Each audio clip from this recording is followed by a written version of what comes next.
Okay, so welcome to the IFA podcast. Once again, I am Alec Cizak. I'm joined today by Andrew Miller, Vern Smith, and from Australia, AB Patterson, who's doing the best job here of promotion today.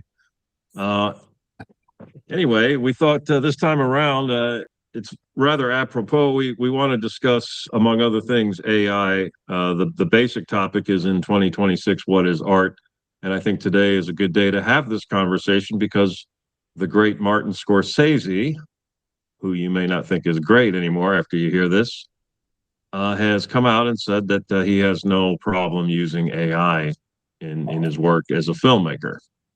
So anybody want to go with that? Let's start. Why don't we start with so I've on the IFA website, I have reposted a lot of people critiques of AI art and AI production and whatnot.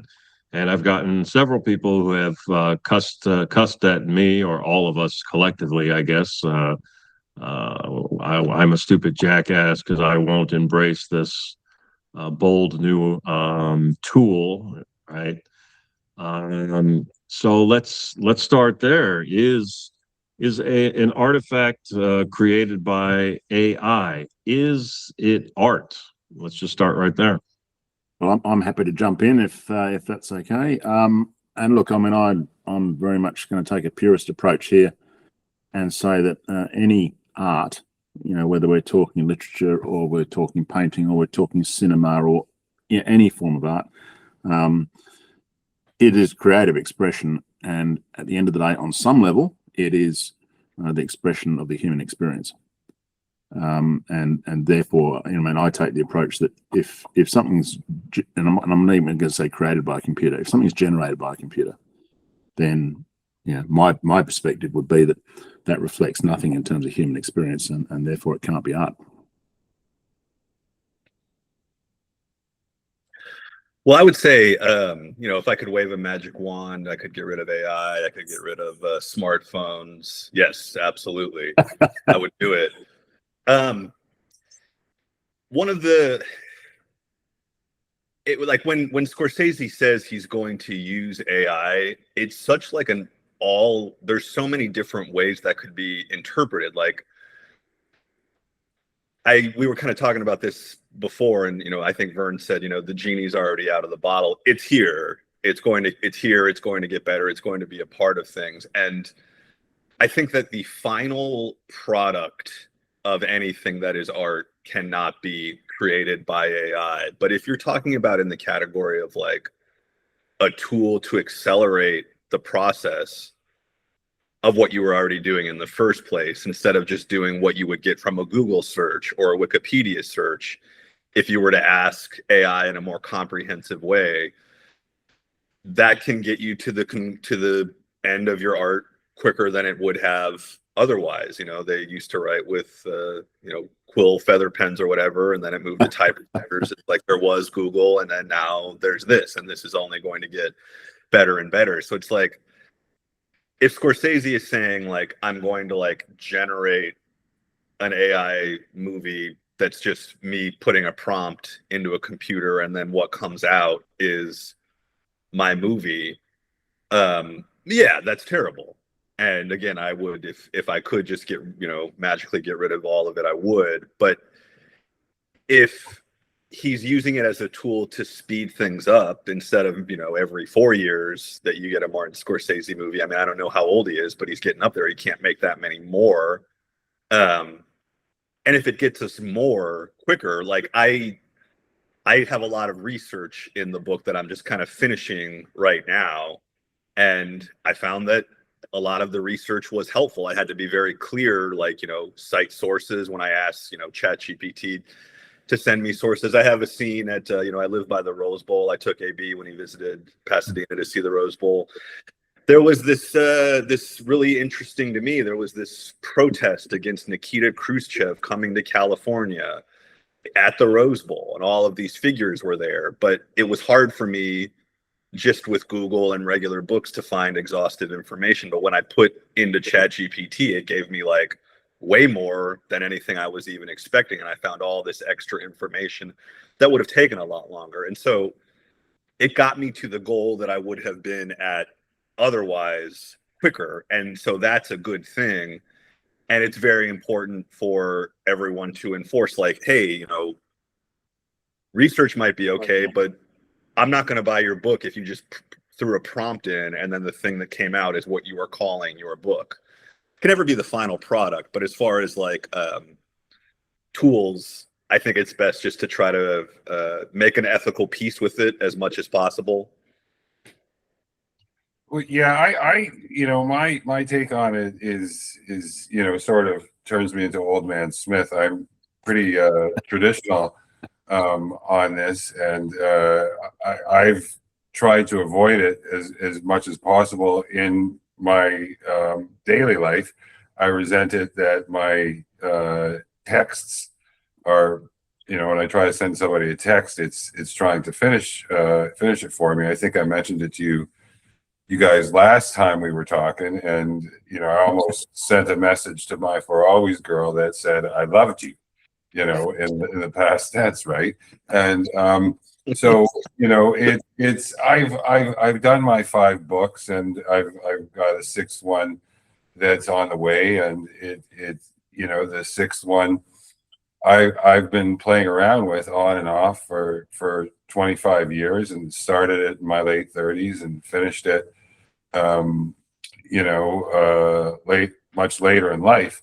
And I,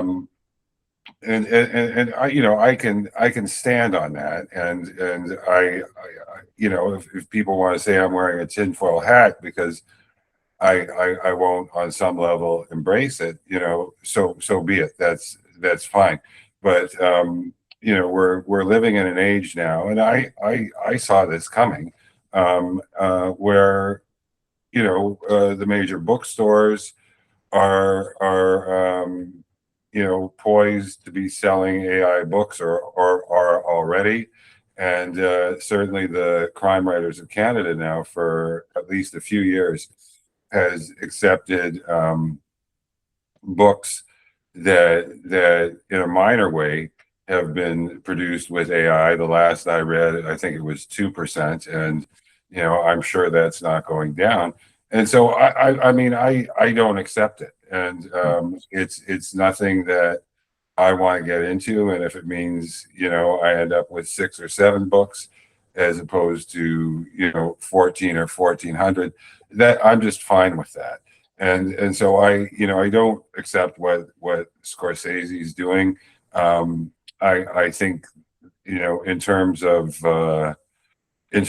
our craft, in terms of, you know, anybody that's dealing with the writing word, this has all been around devaluing our skill set, devaluing our experiences that go into that skill set, and you know, really turning it into some corporate monster, which has been in the works for quite some time.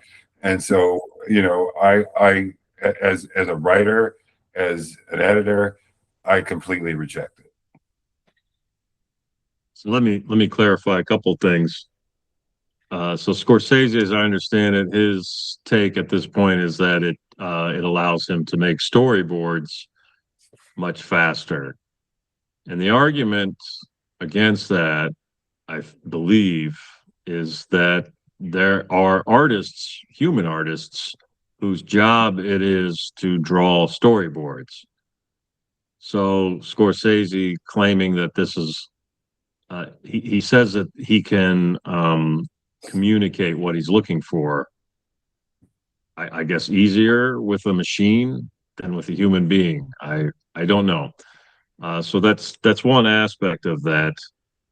And these are just some more things I want to throw out there to talk about, because I think that Andrew has a point that in some ways AI is just a more enhanced version of Google, at least as far as research goes. I would caution anyone who uses it for research to make sure that you double check whatever. Oh yeah, it gives you some faulty information for sure. Yeah. Well, that's the thing. There's an athlete I know from back home, whose career I followed very closely, and I just Googled him at some point, and I think there was some sort of take on Wikipedia. I don't want to say which one because I'm not exactly sure at the moment, but it was an AI generated thing. And there, just knowing the athlete as I do, there were errors throughout the bio that had been generated on this person, and so I don't trust that either. Yeah, look, I think, and to take up on Andrew's point, I guess, I mean, to me, it's the distinction between AI being used for creative purposes versus administrative purposes. And I think I agree with research. Yes, it can speed things up. It can draw on a lot of information, notwithstanding you get some false aspects coming out as well. So everything has to be checked. But I mean, look, even when we just do a normal Google search now, it's AI backed up or however it's structured. So there's no escaping it in that respect. But I think if, notwithstanding having to check accuracy, I think using it for those sort of functions, I don't have a problem with that. It's anything, however, which is creative. Because if I pick up a book by any one of you guys, and I've read all your books from all of you, I expect it to be written by Andrew Miller, not written by Andrew Miller plus a computer. It's Sure. So that's I think that's where I draw my line on it. Well, and one other aspect that keeps coming up that I keep seeing is the issue of data centers and what they cost and what they cost the environment. I don't know how much of those contribute, because it seems to me that, so Andrew asking, did Khrushchev jump off the top level of the Rose Bowl in 1957 or whatever, asking for an answer to that question versus say me wanting to do something like create my own private porno film starring me in 1977 Annette Haven, a 30-minute extravaganza. How much of the data center is my project using versus what Andrew's doing? And so, in other words, aiming for some sort of solution to this issue where we do separate. Say, well, we don't use AI to create an actual piece of art. We don't use AI to create a film or this, that, but to do research, it's fine. I don't know what is the toll in terms of the data centers. How much data is Andrew's work taking versus what I'm talking about? Well, I think as soon as you get into the written word and things like that, it's a slippery slope. And just falling back to what you were describing about Mr. Scorsese, I've heard people talk about, well, it's really hard to start a story or it's really hard to end a story, and so so they dip into AI for that. And it's to me, you're either in or you're out. Once you start on with this, it's oh, well, I just needed to do this. I just needed to do that. Look, I've got no problem with somebody doing an internet search. You do have to check it because God knows there's a thing or two on the internet that's not actually true. But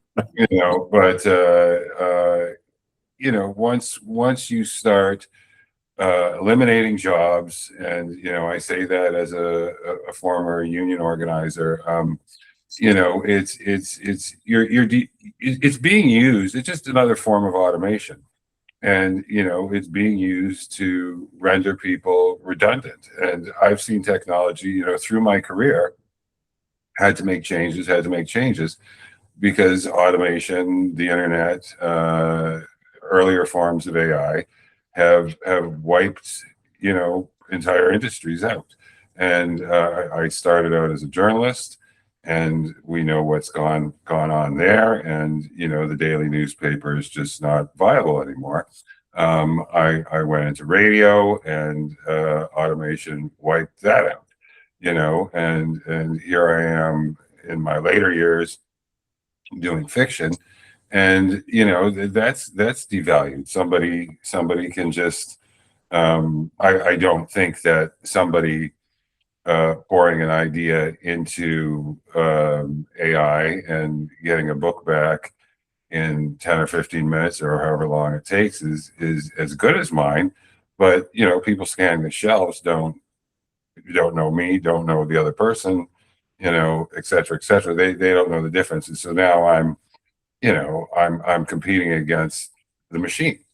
And it's one of the things where I knew it was over. And I hate to pick on this one group because there were so many writers organizations that did bugger all about this, and I'm not saying all of them. I'm saying by and large they did sweet fuck all about this. And but it was during the 2024 campaign, and I'm sure you are all familiar with there was a group, Crime Writers for Kamala. And I have no issue with a group getting together, forming ad hoc, and supporting a candidate, whatever candidate that is.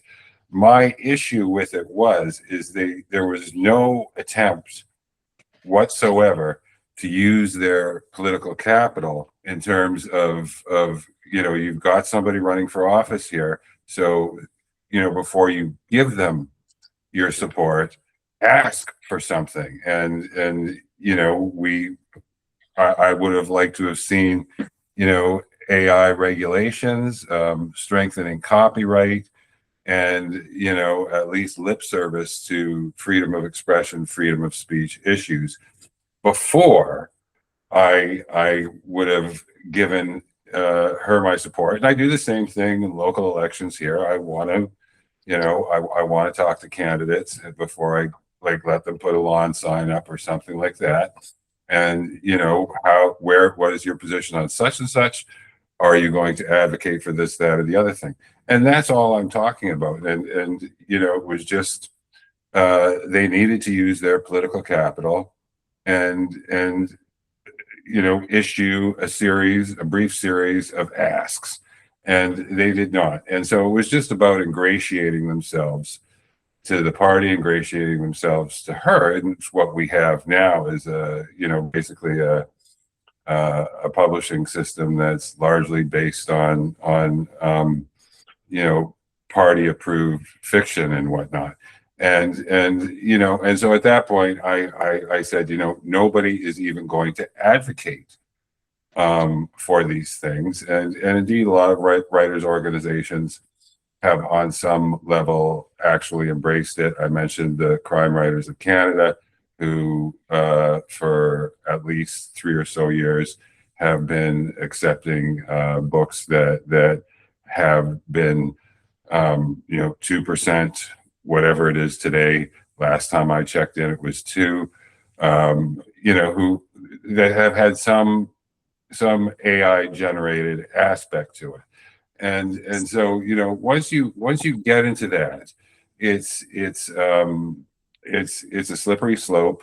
And if it's 2% this year, it's going to be 4% the year after that, and that's where we are. And so there's it's done. The horse has left the barn. Nobody's coming to save us. And it's just a matter of time before we're all, as I keep saying, wearing tinfoil hats if we don't embrace it. And that's not good for art. It's not good for our own commerce. And it's just it's another level of automation that takes away our skill sets and in some cases our livelihoods. And in the end, I think nobody suffers more than the reader. So that's where we are with all this. Well, first of all, it's clear that the failure of the Crime Writers for Kamala entirely contributed to her failure in the election. and the Democrats recently did an autopsy of that loss, and I'm hoping that they at least explored that possibility. So you bring up something very interesting with regards to all this in terms of AI books, because there are people out there who wholeheartedly have embraced having AI almost complete create the entire book for them. They brag about it, and they brag about their sales. And I would not be surprised if in a lot of the genres they are completely inundated now with AI books. And the fact that they're selling, I think, raises the question, does the reader really care? Because I think one of the things that AI in an odd way does is it gets rid of this sticky situation where in the age of information, everybody can find out about these writers that we've admired, or at least some of us have admired for decades, such as Bukowski or Hunter Thompson. And people find out about their personal lives, and oh my God, they were terrible people in real life. This has never been an issue before. Hemingway is another example, right? It's never been an issue before.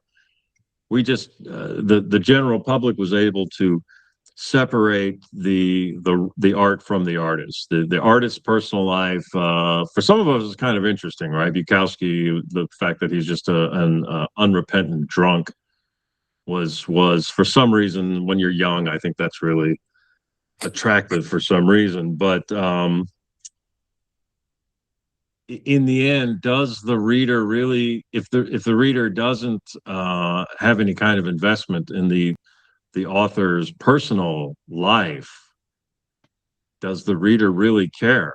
And this applies to all the arts. Does the person who just listens to music, we all know these people that are like, well, I just like the beat. I just like the beat. I don't listen to the lyrics. I don't care about the message. I just like the beat. And movies, right? I just want a good story. I just want a good story. And now we have a chance to have Tom Cruise and John Wayne star in the same movie, same action picture. So I guess the question I'm getting at is, are we shouting into the wind anyway, because the audience, at least a large portion of the audience, doesn't seem to give a shit? I think that I'm not incredibly informed about who's got a pro AI policy or anti, but just off the top of my head, I know that here in LA that Justine Bateman, Jason Bateman's sister from Family Ties, who's like a director now, she's very vocal against AI, and she has a no AI film festival that she's putting together. And I've been to quite a few film festivals in the LA area since I've lived here, and that sounds cooler to me than any other option. And that seems to be something that will be like, there will be old school and there will be AI allowed, that there will be multiple categories. But for some people, like what you're saying about like, are people going to care about who created this thing? And to some degree, I don't think down the road, it's here. It's here. It's only going to get smarter. It's only going to get more elaborate. And some readers, it'll just be like that. Like when Hal is dying in 2001, and he's explaining like, I was built in Indiana in this laboratory. That like that bio of Hal will be similar to the bio of some authors. Like this AI created that. And I don't think certain people will care. There'll be different worlds. It'll be like a no AI world where some people still want to frequent, and then and ones like that, and that sucks. But it's kind of like railing against the horseless carriage to me. It's here.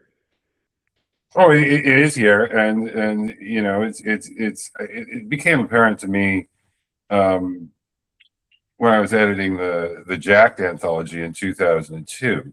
There was stuff that came across the transom that seemed to me that was clearly generated by AI, and in some cases I thought it was a joke, but I knew from there it was going to get better, and it has. And I think it's given how quickly things have advanced in recent years, I think it's going to be just this giant monster that takes over. In fact, I think our window to produce books, as all four of us have, is tight and closing, and there will always be an audience that wants to read books that were written by actual humans. But on some level, it's going to be like vinyl. It's going to be like LP records, and it's going to be a niche thing. The fact of the matter is, I mean, mainstream entertainment, my whole life, you turn on the TV, anytime through the 70s up until now, and it's largely pablum anyways. And this is just a less expensive way for them to continue serving us pablum. And, there will always be things that stand out, like we were just talking about Mad Men. But, for the most part, they tried to sell us crap in the 70s and, all the way throughout my life. And, they're by and large trying to service crap now, and this just allows them to do that on a much cheaper basis. It allows them to eliminate employees in terms of whether they be storyboard makers or actors and actresses themselves. It's like I'm just trying to be like an optimist as much as possible while also being a realist about it. And an idea, something that just strikes me as a good AI thing as related to writing, is how often it's caught people who are already serial plagiarists, like the former president of Harvard, who was exposed for being too much of a Hamas supporter.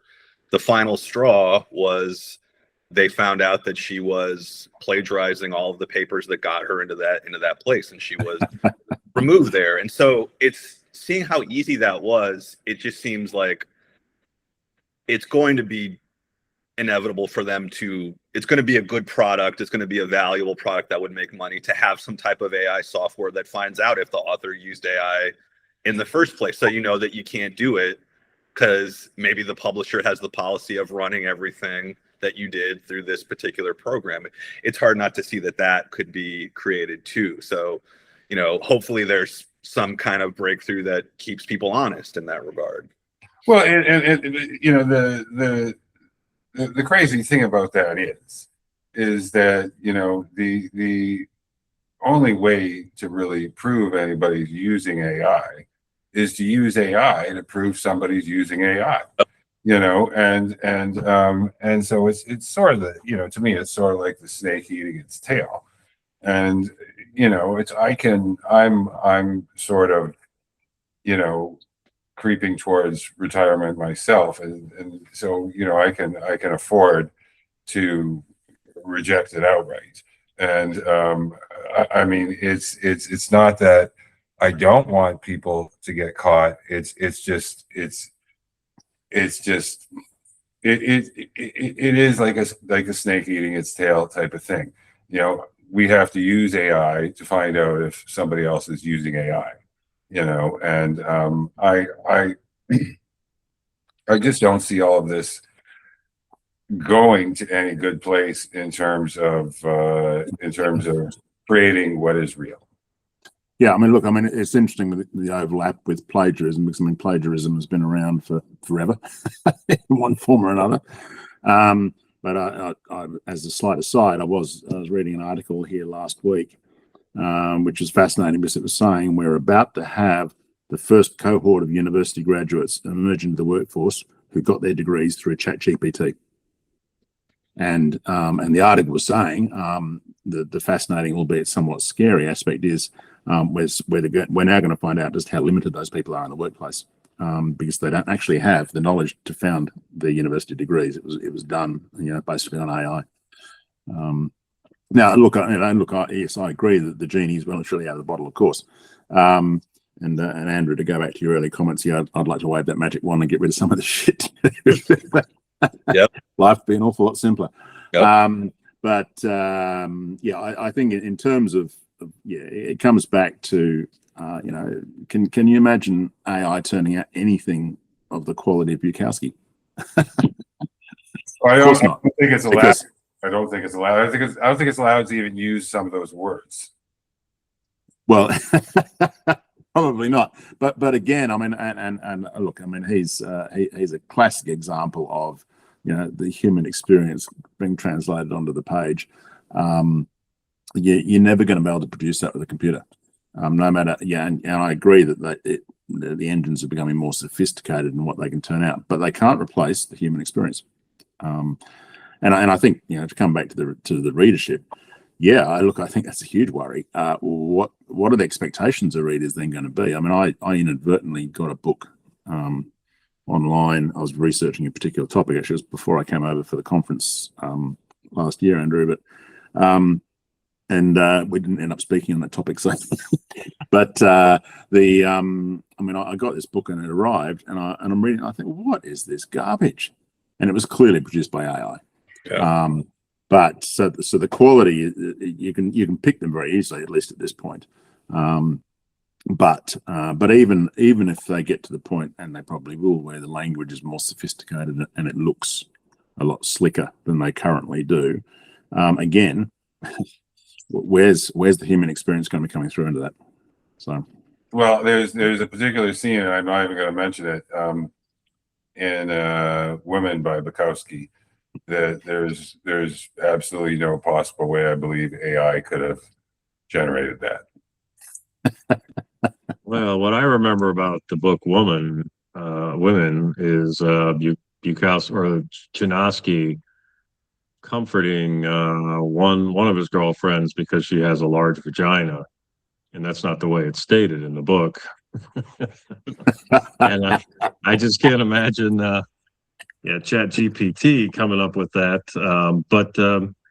What do you say to let's say the house? Well, I don't want to say housewife, but let's say there's a woman who she thinks she has a great idea for a book, or even a man has a great idea for a book, but they're working, maybe 3 jobs or even just 1 job with lots of overtime, and they're raising kids and they're having to pay mortgage. And let's say they live in California, so they have to rip open their belly and spill blood every few months for the taxes that it costs to live here. They have no time, but wow, they have a great idea for a book. And now AI has given them the opportunity to produce that book without infringing on their time the way like us normal writers. I mean, I'm trying to finish a book I've been working on since 2020. Most of that's my fault. Just a dumbass. But the point being, right, I could very easily have plugged this into Chat GPT and said, finish this fucker for me. I'm not going to do that because, for obvious reasons.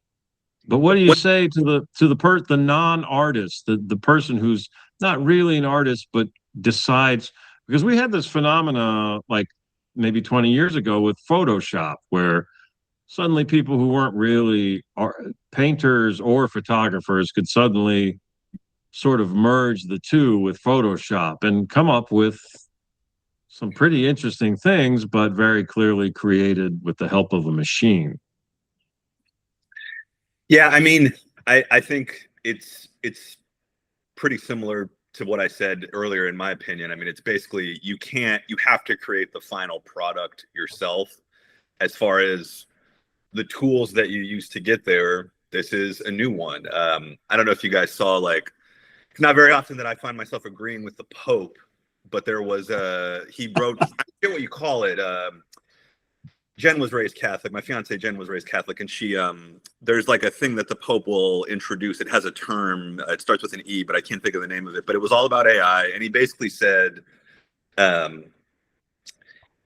cannot be the Tower of Babel. It can't be, you're building to get to God, to become God yourself. it can be the wall of Jericho. It can be this wall that protects you and makes the quality of life better. And you have to think that way. But like, the situation that we're in, a few years ago, I read that book that the Oppenheimer movie was based on. And, it kind of showed in detail that those guys at Los Alamos, they were building that bomb, and they were that brilliant to create that technology. But Robert Oppenheimer and a lot of those guys, they were communists. They were incredibly naive politically, and they genuinely thought that once this thing is created, it's somehow going to lead to world peace. It's like everything that we're kind of saying here about, reject it outright. I would love to be able to do that, but from what I've read, it's, we're basically 6 months ahead of the Chinese when it comes to AI. And if they get ahead of us and they have some way to kind of control it to a greater degree, and then the war kicks off, the AI is doing whatever Xi wants us to. So it's just like we're in this same situation again, where we're just kind of stuck with it. And the best way is just, there's a lot of elements of it to think about, but the main thing for me is just, it can't be, you have to create the final thing yourself. But as far as just like a tool, it's just, you're going to get left behind. You're going to get left behind because people are going to be using it. They're going to be using it to do things so much faster than they would have been able to otherwise. On a good note, I don't know if you saw the story. Some company, it's an undisclosed company, is using Claude AI, I believe, the professional version, meaning they pay for it, and they racked up something like $500 million bill in 1 month. And so I'm wondering if the cost, and I also read an article that said one company discovered that all the employees they laid off keeping them would have been cheaper than going with AI. Like the cost to go with AI ended up being more than paying the employees. So there is kind of a silver lining that this may possibly come to a point where the industries, the corporations and whatnot realize it's not worth the cost. This could be a great development for everybody, who needs a job. I wonder if anybody shares that optimism. Well, I mean, I think that's a very optimistic thought, but like, I try to think of as many optimistic thoughts as possible. I mean, there's that, but there's also, it is going to, like Vern was talking about, it's going to get rid of a lot of jobs. There's just no other way to look at it. But on the other hand, it's already figuring out math problems that humans have not been able to solve. Like, that's happened over and over and over again. And that's going to also be something that's just going to get better and better. It's just going to get smarter and smarter. And how many medical breakthroughs is it going to make? So it's like, you lose your job, but maybe it makes it much easier to pay your medical bills at the same time. There's just so many comprehensive unknowns about it, and people will always use any technology in a bad way. There's just no way to get rid of that. As far as just what we're talking about here, it's like, you gotta create the final product yourself. Yeah. So then we're in agreement that this is not art.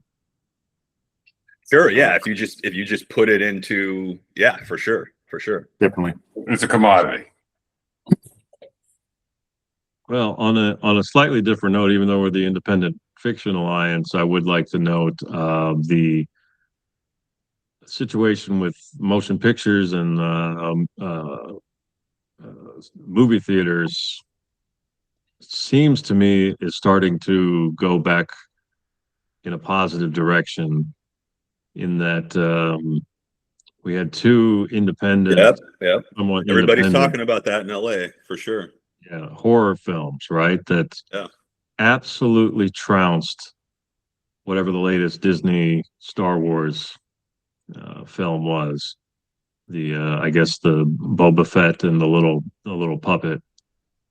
My wife and I watched Backrooms, and I really get the feeling this movie has the potential to have the same impact today that the original Texas Chainsaw Massacre had. I think it's that original, at least as I don't know all the internet lore that went into it. I know that it's a combination of a bunch of things, but as a cinematic experience, it was very bizarre, very unusual, very surreal. The the kid that made it is 20 years old. I'm for some reason I'm very um I'm very enthusiastic about that. It's time that we had some young people who are doing things that are reigniting the general love for this particular art, the motion picture, the feature motion picture, which looked like it was on life support for a while.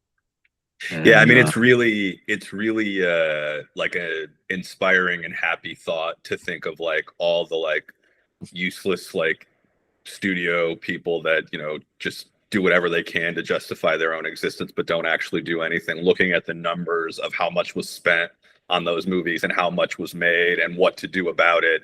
And it just seems like some of them will have to come to the conclusion that we should just kind of like let someone with a good creative idea try something else similar like this and see if it would work. Like maybe that's something that we could try here.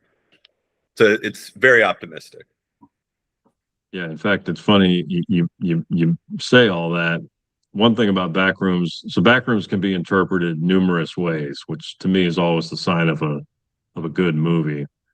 And one of them is that it's a critique of the culture of rebooting and remaking. And it's just funny to me that in the wake of all this, as everybody's celebrating that, we're also seeing announcements for a Zack Snyder remake of Escape from New York, which is absolutely boneheaded idea.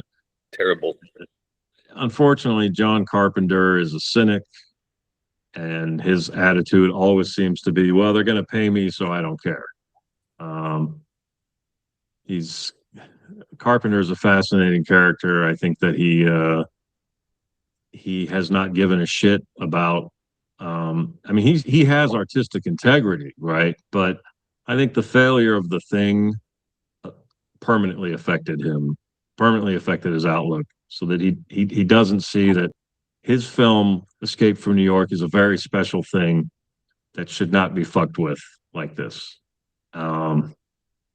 So anyway, I'm hopefully they go ahead and they make that and it fails spectacularly. And meanwhile, more people, more kids, and more filmmakers in general come up with the stuff like The Backrooms and the Obsession, I think is the other movie. And I guess to wind this back to the IFA, and I asked this on the Twitter the other day, but what is there any way we can translate this into publishing? How can we get? Because I go to the drugstore every now and then, and I look at the rack of paperbacks. Every fucking book looks the same. Every book cover looks the same. The author's name up here, the title down here in smaller font, the same color schemes. Is this, if Hollywood can learn a lesson, can the Big Five learn a lesson here? Let's start giving, let's give A.B. Patterson's books a bigger audience and put them in B. Dalton. You know what I'm saying? Like, I don't see that happening because it hasn't happened to date. And if you're a writer, if you're a musician, the industry is not always going to satisfy where you want to go. And the best thing I've been able to come up with, and sort of my modus operandi, is all this shit is going on, but you still have to do your work, and you have to do your work in such a way that maintains its integrity, has standards, and you do it as you think it should be done. and whatever happens with it is largely, but not entirely out of your control. All this stuff is going to steamroll, and they're looking for the cheapest way to put out cultural product. And I don't think that's going to change. I think AI is just another extension of that. And there's really not much of a choice. You have to do your work or give up. And I do understand people whose livelihoods depend upon this kind of participation or that kind of participation. But I'm just looking at it like, if you sell 200 books or you sell 200,000 books, whatever, I'm still going to do my work until I decide such a time when I'm just going to live my life. And I do think, like I said before, that the window to do that is closing. We have a few years, and so I'm just going to do my work until there's no point. Well, I think you're being very charitable, saying that the corporate publishing industry puts out cultural products. I think they're actually more interested in commercial products than anything cultural. And I think in relation to that, on the same basis that the corporate publishing world has not been interested in indie authors, like people like us, at the same time, they're going to do whatever is in their commercial interests. And if AI boosts their bottom line, then they'll go down that path, and they probably already are. Yeah, they already are. I think that's the commercial reality of it. To come back to the point, Alec, that you raised, I think the best thing we can do is exactly the sort of thing we're doing here right now, and that is as the IFA, for example, putting out there the realities of this, and so that those who do wish to discern between culture and commercial crap they're thinking about those issues, and they can then make those decisions. Look, at the end of the day, if somebody is happy to read the AI generated slop from that suburban couple in California who want to write about their dreary existence, but they're getting a computer to do it for them, if somebody actually wants to read that crap, are they going to be interested in the sort of stuff that we produce? No, they're not. Okay, they're obviously satisfied with mediocre garbage, and we can't change what people's interests are like that, but we can be certainly, I think, putting the information out there that this is what literature is versus this is AI generated slop. Okay. Well, I think it's resolved then. Overall, fuck AI. Or motherfuck AI. I don't know. Well, one real quick, one positive thing that's cool to me that is sort of creative is, I've talked to you guys about it. We have an election today in LA. I don't know what's today, is it?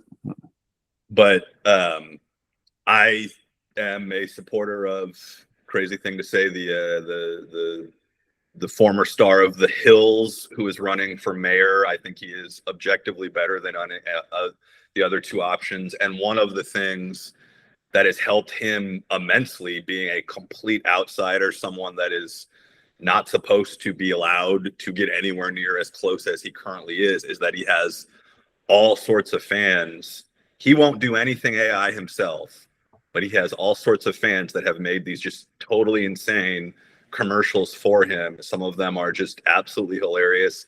They go viral, they get him attention. And this is something that just like a guy who's running for mayor to enforce existing laws and make things safer, which I think I am skeptical of all politicians, but I think that there's a better chance of him actually doing that than the other ones. One of the reasons that he got there is people that wanted to be involved just made AI videos on their own. And so that's something. And that could be something that leads to something very negative down the road. Who knows where we're going when political campaigns are all based on AI. He's taking the stance of, I'm not going to actually make any myself, but he is amplifying ones that others make on his behalf. So I thought that was a pretty good example of, like, he had a line of what he would do. He'll show ones that other people make, but that's that's something that's positive.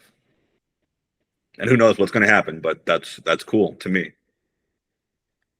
We'll see once they count all the votes that they bring in from the Hollywood Forever Cemetery. Yeah, the next 6 months. Yeah, exactly.